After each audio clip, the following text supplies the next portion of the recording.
तो इस खास कार्यक्रम में आपका स्वागत है। इसमें हमारे साथ डॉक्टर्स होते हैं और कोरोना से जुड़े जो भी दर्शकों के सवाल होते हैं वो हम लेते हैं और हमारी कोशिश होती है कि ज्यादा से ज्यादा सवाल ले पाए ताकि कोरोना को लेकर जो भी संशय लोगों के मन में है वो दूर हो जाए और जो भी सावधानियां बरतनी है उनको लेकर तस्वीर साफ हो जाए और ज्यादा से ज्यादा लोगों को इसका फायदा मिले। इस वक्त हमारे साथ जुड़ गए हैं doctor Romil Tikku, max health care में है डॉक्टर साहब। डॉक्टर रोमिल, सबसे पहले आपसे ये जानना चाहेंगे कि तमाम देश से अलग अलग खबरें आ रही है राज्यों से कि जो स्वास्थ्य कर्मी है, जो डॉक्टर्स हैं वो भी चपेट में आ रहे हैं। मैक्स को लेकर भी जो डॉक्टर्स हैं वो पॉजिटिव आए थे यहाँ पर। इस वक्त क्या स्थिति है मैक्स में और क्या आप प्रैक्टिस पर जा पा रहे हैं?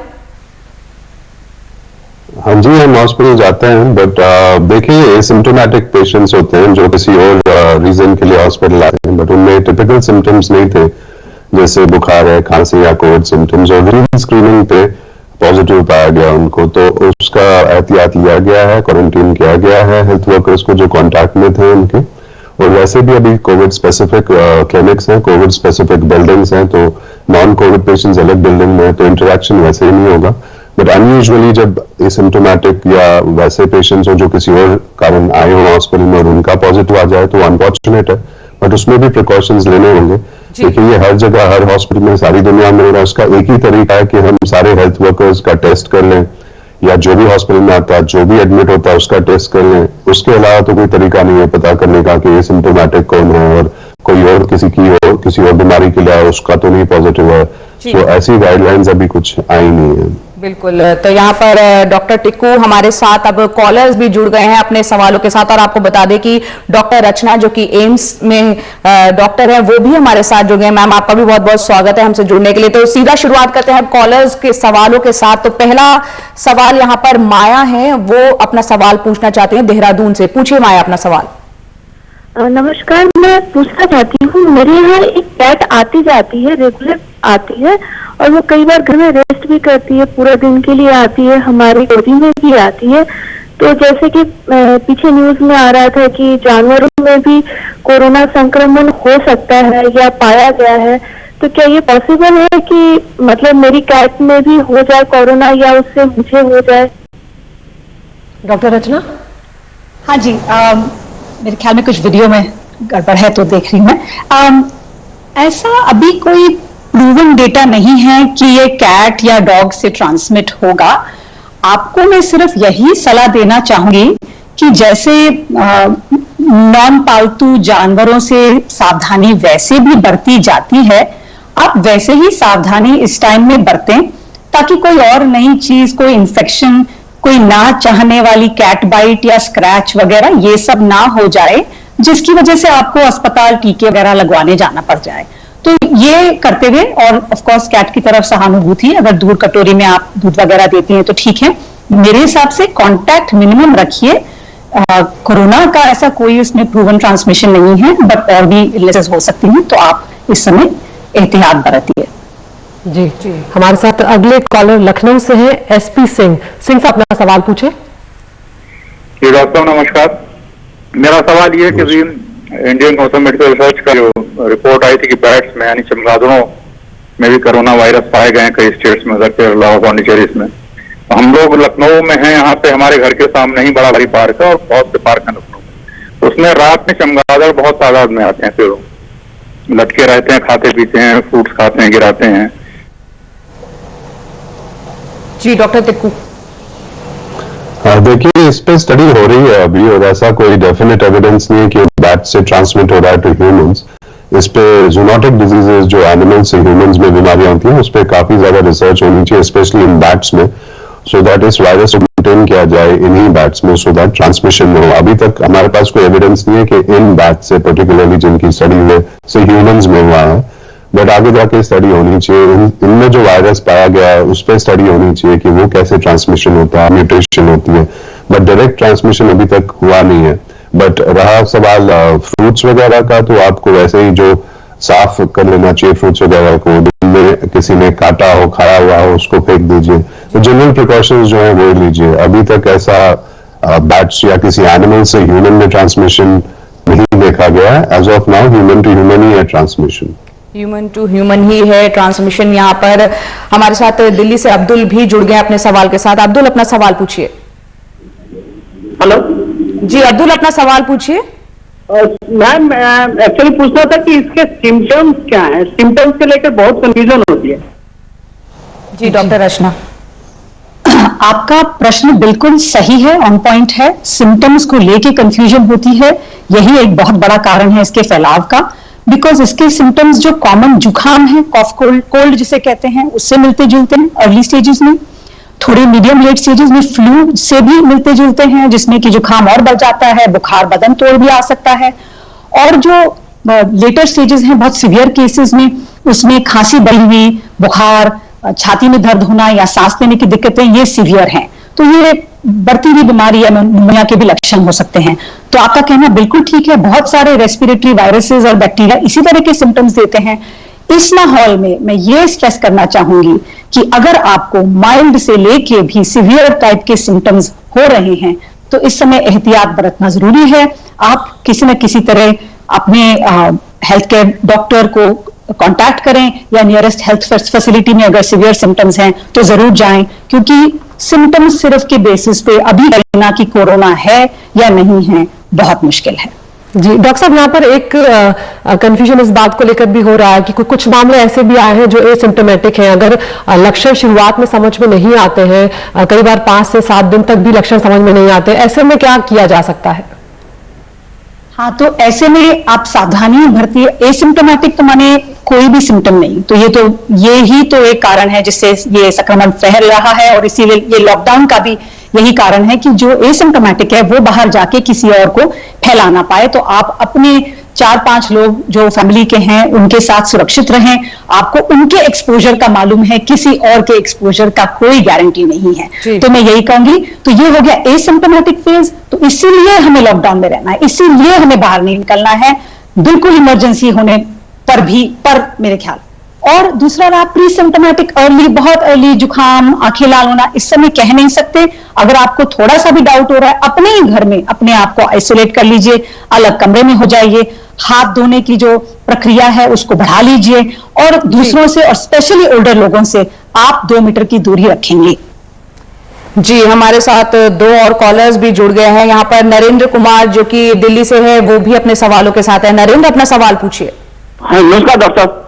डॉक्टर साहब, ये जो कोरोना का निमोनिया हो रहा है, इसमें खांसने से क्या चेस्ट में दर्द हो रहा है? देखिए, कोई भी चेस्ट इन्फेक्शन हो, निमोनिया हो, फीवर हो, चेस्ट पेन हो सकता है। ये एक कॉमन सिम्टम होता है निमोनिया का, फीवर, खांसी होना, चेस्ट पेन होना, वो तो कॉमन है फॉर ऑल निमोनियाज। ऐसा कोविड स्पेसिफिक कोई सिम्टम ऐसा नहीं है, बट हाँ, किसी भी कोविड हो या नॉन कोविड निमोनिया हो, चेस्ट पेन तो कॉमन सिम्टम है। बट उसका तो टेस्ट करना पड़ेगा, तभी पता चलेगा वो कोविड है कि कोई और वायरल निमोनिया या बैक्टीरियल निमोनिया। चेस्ट पेन तो निमोनिया का सिम्टम होता है। जी, तो यहाँ पर सावधानी बरतने लगातार कहा जा रहा है। इस वक्त हमारे साथ एक और कॉलर जुड़ गए हैं दिल्ली से, राहुल जी। राहुल ठाकुर, अपना सवाल पूछे। Good morning doctors. डॉक्टर, आप एक्सपर्ट्स हैं, आपसे एक क्वेश्चन पूछना था।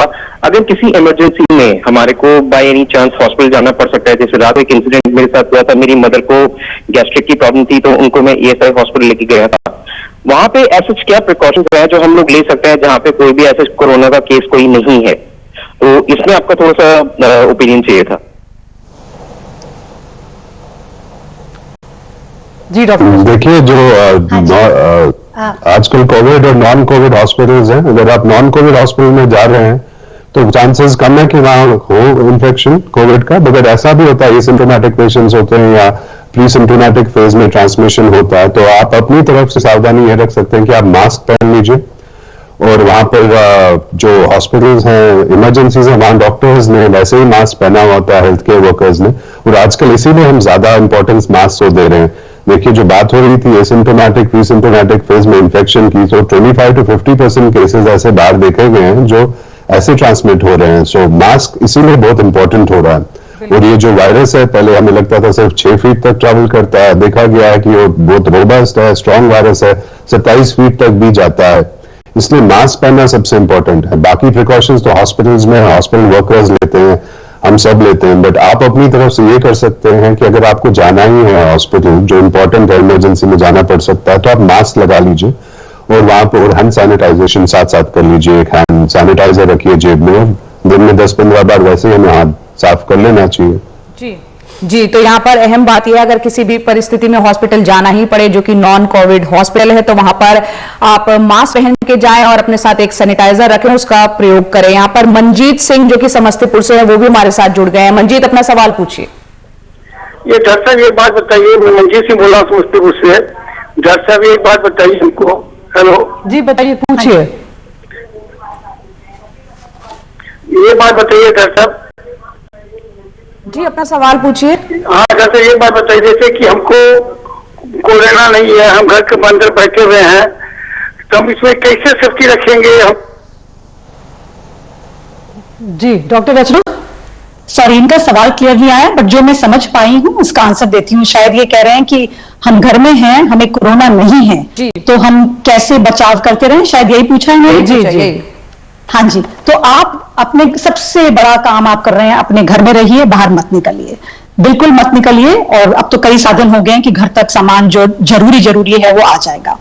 और जो अपना घर में डाइट हेल्दी खाइए, थोड़ा बहुत व्यायाम, एक्सरसाइज, योगा, प्राणायाम ये जरूर करते रहें। जो बाहर से सामान आ रहा है, सजेशन यही है कि अगर खराब ना होने वाला सामान है तो वो थैला हो सके तो 2 दिन बाहर रख लीजिए। कोई ऐसी चीजें हैं, सब्जियां वगैरह, तो उनको ध्यान से पानी और साबुन से धो सकें तो वो कर लीजिए। कोई और पैकेट वगैरह बाहर से आ रहा है, आपने रिसीव किया, हाथ धोइए, वो पैकेट को डिस्पोज करिए, अलग थैले में बांधिए और हाथ धोइए। डॉक्टर रचना, एक सेकंड के लिए आपको रोकूंगी। आपने कहा कि सब्जियों को पानी और साबुन से धोइए, क्या हम सही समझ रहे हैं? आप यही कह रही हैं कि सब्जियां भी, उस पर भी साबुन का इस्तेमाल किया जा सकता है?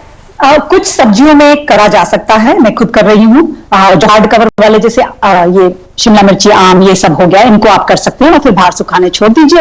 और ऑब्वियसली जो पत्ते वगैरह हैं उनमें साबुन नहीं कर सकते, और जो कच्ची खाने वाली हैं उनको छिलका अगर निकाल सकते यूज कर सकते हैं, और साबुन से अच्छे से पानी से धो के और साइड में रख सकते हैं। तो हाँ, कुछ में यूज किया जा सकता है मेरे हिसाब से। जी, आप दोनों हमारे साथ बने रहिए। एक छोटे से ब्रेक के लिए यहाँ पर रुक रहे हैं, लेकिन दर्शकों को ये भी बता दें कि बार बार यही कहा जा रहा है कि आप सोशल डिस्टेंसिंग का पालन करें। हर थोड़ी देर के बाद, आधे से पौन घंटे के बीच में अपने हाथ साबुन से जरूर धोएं, 20 सेकेंड तक धोएं। और अब जो नई गाइडलाइंस आई है उसके हिसाब से पूरे देश में मास्क जो है वो अनिवार्य हो गया है। साथ ही थूकना जो है उस पर भी अब पाबंदी लग गई है। एक ब्रेक के लिए रुक रहे हैं और भी कॉलर्स लेंगे हम।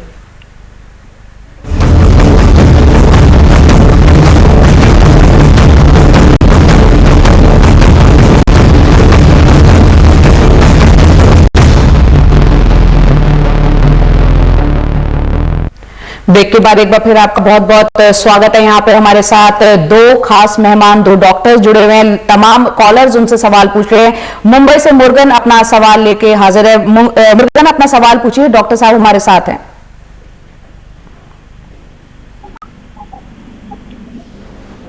मुर्गन, आप अपना सवाल पूछिए।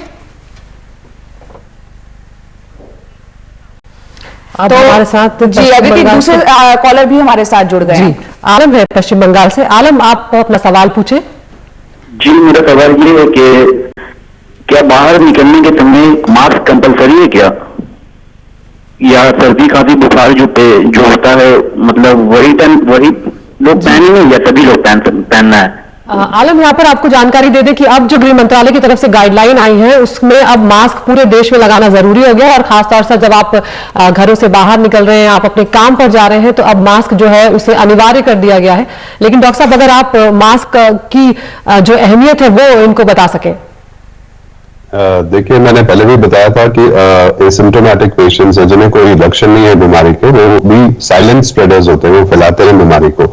और अगर हम सिर्फ उनको बोले पहनने के लिए जिन्हें सिम्टम्स हैं, तो ऐसे लोग तो फैलाते रहेंगे हर जगह, और हमें भी इनसे बचना होगा। इसलिए मास्क पहनना इंपॉर्टेंट है। जो CDC अमेरिका में, उन्होंने भी गाइडलाइंस चेंज करी, उन्होंने भी बोला सबको अब घर पे बनाए हुए मास्क लगाइए। इवन हेल्थ मिनिस्ट्री ने इंडिया में भी बोला है कि आप घर पे मास्क बनाइए जो धुल भी सकते हैं, रीयूज भी हो सकते हैं। तो इसलिए इंपॉर्टेंट है कि जब भी जो कोई भी अभी बाहर निकले वो मास्क ही लगाए, उसमें कोई दूसरा ऑप्शन नहीं है। मास्क लगाना बहुत इंपॉर्टेंट है इस बीमारी से बचने के लिए, सेफ्टी के लिए जरूरी है। और आसपास लोग भी सुरक्षित रहेंगे, आप भी सुरक्षित रहेंगे अगर मास्क लगाकर बाहर निकलेंगे। मुंबई से हमारे कॉलर जुड़ गए हैं। मुर्गन, आप अपना सवाल पूछ सकते हैं। हाँ, नमस्ते डॉक्टर साहब। हेलो। पूछिए, सवाल पूछिए। हाँ डॉक्टर साहब, मेरा सवाल है वायरस का लाइफ क्या सर, क्या होना चाहिए, कितना टाइम तक ये चलेगा, क्या इसका स्थिति कुछ है सर? कोई भी चीज के लिए वो आता है, कोई भी चीज आता है उसको टाइम नहीं होता है, ये कब तक चुआ चलता रहेगा, इसका एंड को जानना चाहता हूँ। जी डॉक्टर रचना, आप जवाब देना चाहें तो। सॉरी, मैं वीडियो पे नहीं हूं, तो उनका प्रश्न आप रिपीट करेंगे। वायरस की लाइफ को लेकर डॉक्टर साहब भी सवाल पूछ रहे हैं कि वायरस की जो लाइफ है वो कितनी होती है। इस पे अभी डेटा पूरी तरह से मालूम नहीं है, मगर ये भी देखा गया है कि एक्सपोज या कोविड पॉजिटिव होने के 28 दिन बाद तक भी मरीज जो है वो पॉजिटिव टेस्ट किए जा चुके हैं। ये रही मरीज की बात। और रहा जो सरफेसेस पे है, जैसे कि कार्डबोर्ड या स्टील या प्लास्टिक या हवा में, उसमें भी अलग अलग टाइम है। जो स्टील प्लास्टिक वगैरह है उसमें 2 से 3 दिन तक भी देखा गया है। कार्डबोर्ड वगैरह जो पोरस चीजें हैं उसमें कम टाइम रहता है। और हवा में भी कई बार 3 घंटे तक भी इसका जो एरोसोल है, इसका जो एक भाप, सिंपलिस्टिक वर्ड यूज करूंगी, वो 3 घंटे तक भी पाया गया है। तो ये डेटा सब आ ही रहा है अभी अंदर, तो हमारे पास हो ही रहा है, बट ये अभी तक जो हमें इंफॉर्मेशन है वो इतनी है। जी, हमारे साथ 2 कॉलर्स और जुड़ गए हैं। जबलपुर से अनुराग जुड़ गए हैं और साथ ही यहाँ पर राजीव जो कि बिहार से। अनुराग, पहले आप अपना सवाल पूछ लीजिए।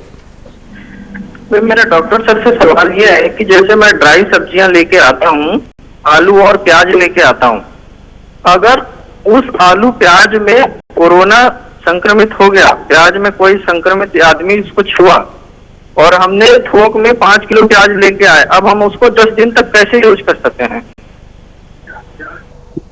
देखिए, जैसे डॉक्टर साहब ने बताया था पहले भी कि जो भी आप घर लाते हैं, सब्जी है, आलू है, प्याज है, उसको आप धो लीजिए, ठंडे पानी के नीचे, रनिंग वाटर के नीचे धो लीजिए। अगर उसमें हो भी वायरस तो वो साफ हो जाएगा। वैसे ये खाने पीने से तो होता नहीं है इन्फेक्शन, बट ये एक रिमोट पॉसिबिलिटी है कि किसी को, सब्जी बेचने वाले को इन्फेक्शन हो, उसने खांसा हो और फिर वो वायरस उन सब्जियों पर हो, आप घर लाएं और आप उसको हाथ लगा के फिर अपने फेस को हाथ लगाएं। ये बहुत ही एक अनयूजुअल सी चीज है, ऐसा देखा नहीं गया कि इन चीजों से ज्यादा चीज नहीं है, क्योंकि आप जब बता रहे एसिम्प्टोमेटिक पेशेंट है जिनके सिम्टम्स भी नहीं आते, ऐसे में एहतियात को लेकर और लोगों में काफी डर भी है, इसलिए सवाल भी काफी वाजिब हो जाता है। हाँ, साफ तो करना ही है, बट ऐसा नहीं है कि इससे बहुत कॉमन इन्फेक्शन होता है। देखिए 80% ऑफ जो इन्फेक्शन है वो ड्रॉपलेट्स हैं, खांसने छींकने से ही होते हैं। बाकी जो फोमेंट से, सरफेसेस को हाथ लगाने से होता है। बट खाने पीने की चीजों को हाथ लगाने के बाद उन पे कितनी देर सस्टेन करता है वायरस, इसका किसी को कुछ पता नहीं है। सस्टेन करता भी है तो वायबिलिटी कितनी है, कितना वो इन्फेक्टिव रहता है, इसका कुछ पता नहीं है। तो इसीलिए हम बोल रहे हैं कि आप धो लीजिए, शक है तो फिर भी हम धो ही ले। डॉक्टर साहब, यहाँ पर थोड़ी सी कमी है, आपको मैं रोकना चाहूंगी, लेकिन बहुत शुक्रिया डॉक्टर रचना आपका, डॉक्टर टिक्कू आपका, आप दोनों हमसे जुड़े और तमाम दर्शकों के हमें सवाल बताया। उम्मीद करते हैं कि दर्शकों को भी इससे फायदा मिला होगा। एक छोटे से ब्रेक के लिए रुक रहे हैं।